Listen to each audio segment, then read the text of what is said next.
华盛顿共识是20世纪80年代末至90年代初在华盛顿提出的一套经济政策框架，旨在推动发展中国家的经济发展和减少贫困。这个框架的核心理念是在发展中国家实行自由市场、开放经济以及进行经济改革。这些政策措施被认为是实现经济增长和发展的关键要素。华盛顿共识的提出背景是20世纪80年代末全球经济面临的挑战。当时，许多发展中国家陷入了经济危机，债务问题严重，通货膨胀率飙升。国际货币基金组织和世界银行认为，自由市场和开放经济可以为发展中国家提供更多的机会和资源，通过吸引外国投资和技术转移来推动经济增长。同时，他们主张进行经济改革，包括财政纪律、市场自由化、私有化以及放松管制等。华盛顿共识的实施对全球经济产生了重大影响。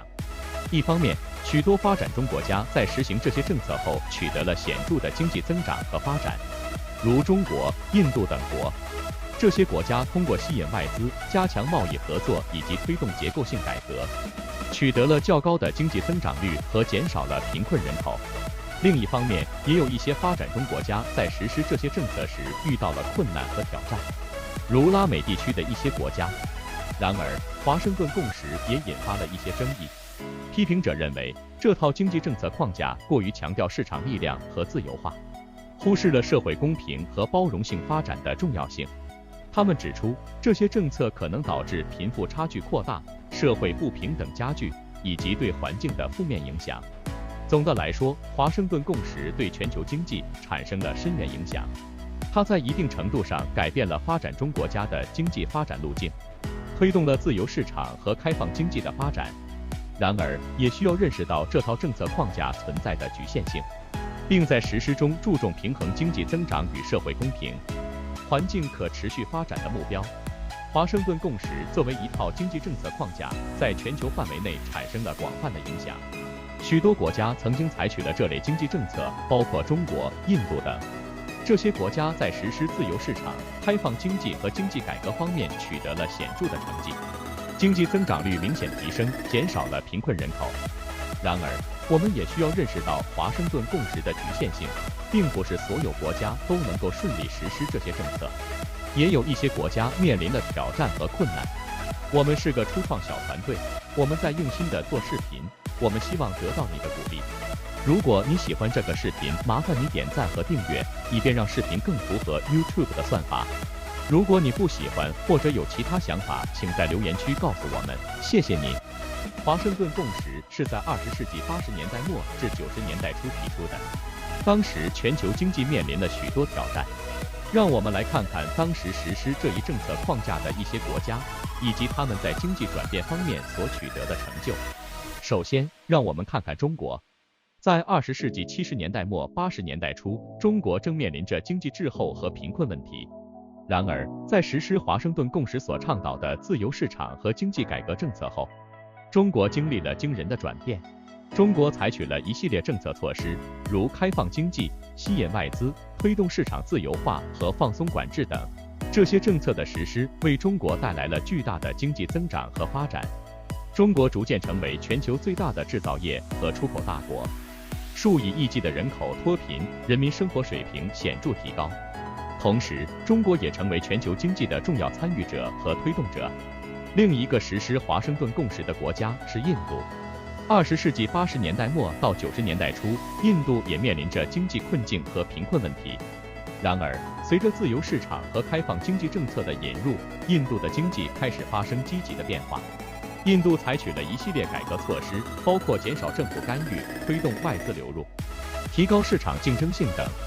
这些措施为印度带来了更高的经济增长率和外商直接投资。印度成为全球服务业和信息技术的重要中心之一，经济实力不断增强。除了中国和印度，许多其他国家也实施了华盛顿共识所倡导的政策框架。这些国家包括东南亚的新兴经济体，如韩国、新加坡和马来西亚，以及拉美地区的一些国家，如墨西哥、智利和巴西等。这些国家在实施自由市场、开放经济和经济改革方面取得了不同程度的成就。例如，在东南亚地区，许多国家通过吸引外国直接投资和提供良好的投资环境，迅速发展成为亚洲经济增长的引擎。在拉美地区，一些国家通过推动市场化和私有化，成功吸引了外资和提高了国内生产力。然而，也有一些国家在实施这些政策时遇到了挑战和困难。例如，某些拉美国家在实施自由市场和开放经济政策时，面临了社会不平等加剧、贫富差距扩大以及金融危机等问题。这些问题表明，虽然华盛顿共识提供了一种经济政策框架，但实施过程中需要考虑国家的特定情况和发展需求，以确保经济增长的可持续性和社会公平的实现。总体而言，华盛顿共识对实施国家的经济产生了重大影响。许多国家通过自由市场和经济改革政策的实施，取得了显著的经济转变和发展。这些国家在吸引外资、推动市场自由化、提高竞争力等方面取得了积极成果。然而，也要注意到不同国家在实施这些政策时面临的挑战和困难。每个国家都有其独特的社会、经济和政治背景，因此在实施华盛顿共识所倡导的政策时，需要考虑到这些差异。只有在充分理解和适应国家的具体情况下，才能实现经济增长的可持续性和社会公平的实现。正如前文所述，中国是一个成功的例子。通过开放经济、吸引外资和推动市场自由化，中国取得了令人瞩目的经济增长。中国的制造业和出口业蓬勃发展，数以亿计的人口脱离了贫困。中国在全球舞台上扮演着重要的角色，成为全球经济的引擎之一。同样，印度也经历了类似的转变。通过减少政府干预，推动外资流入和提高市场竞争性，印度成为全球服务业和信息技术的重要中心之一，经济实力不断增强。除了中国和印度，东南亚的新兴经济体也取得了巨大的进步。韩国、新加坡和马来西亚等国家通过吸引外国直接投资和提供良好的投资环境，迅速发展成为亚洲经济增长的引擎。这些国家的制造业、贸易和服务业都取得了显著的成就。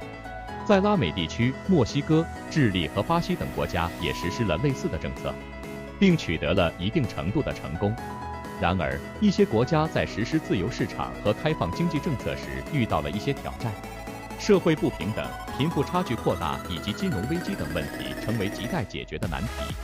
这些问题表明，实施华盛顿共识时需要更加关注社会公平和可持续发展的问题，以确保经济增长的成果惠及整个社会。综上所述，实施华盛顿共识所倡导的自由市场和经济改革政策，在许多国家取得了积极的经济转变。然而，每个国家都有其独特的挑战和发展需求。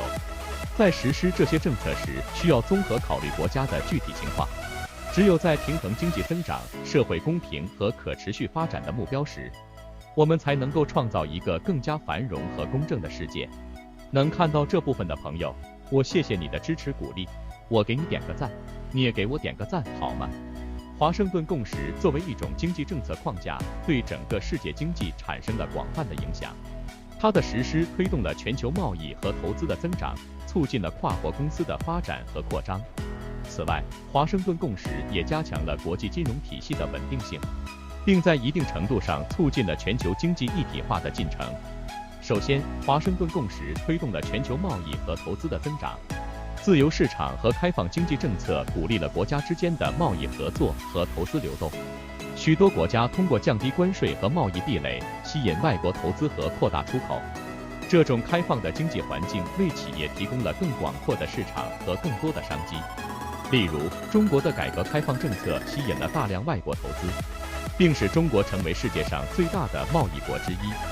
同样，东南亚国家也通过实施自由贸易协议和吸引外国投资，取得了快速的经济增长。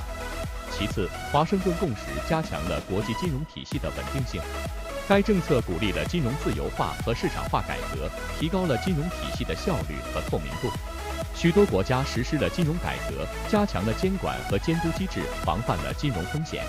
此外，国际金融机构如世界银行和国际货币基金组织 （IMF） 也在推动金融合作和协调方面发挥了重要作用。他们提供了财政援助和技术支持，帮助国家应对金融危机和经济困难。这些努力有助于维护全球金融稳定和可持续发展。此外，华盛顿共识在一定程度上促进了全球经济一体化的进程。自由市场和开放经济政策促使不同国家之间的经济联系更加紧密。跨国公司利用全球资源和市场，实现了生产和供应链的全球化。例如，汽车制造商可以在不同国家生产零部件，然后在全球范围内销售汽车产品。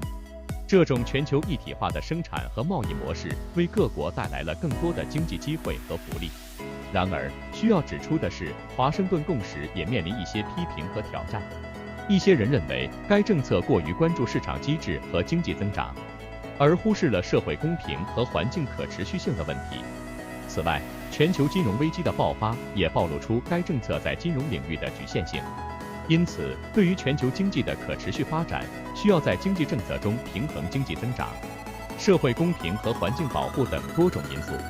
总的来说，华盛顿共识作为一种经济政策框架，在全球范围内产生了重大影响。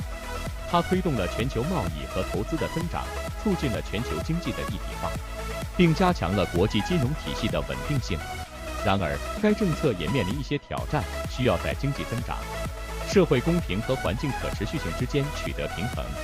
因此，未来的经济政策应该在继续推动全球经济增长的同时，注重社会包容和环境可持续发展，以实现更加全面和可持续的经济繁荣。只有在平衡各种利益和考虑到不同国家和地区的差异性的基础上，我们才能共同构建一个更加公正和可持续的全球经济体系，造福全人类。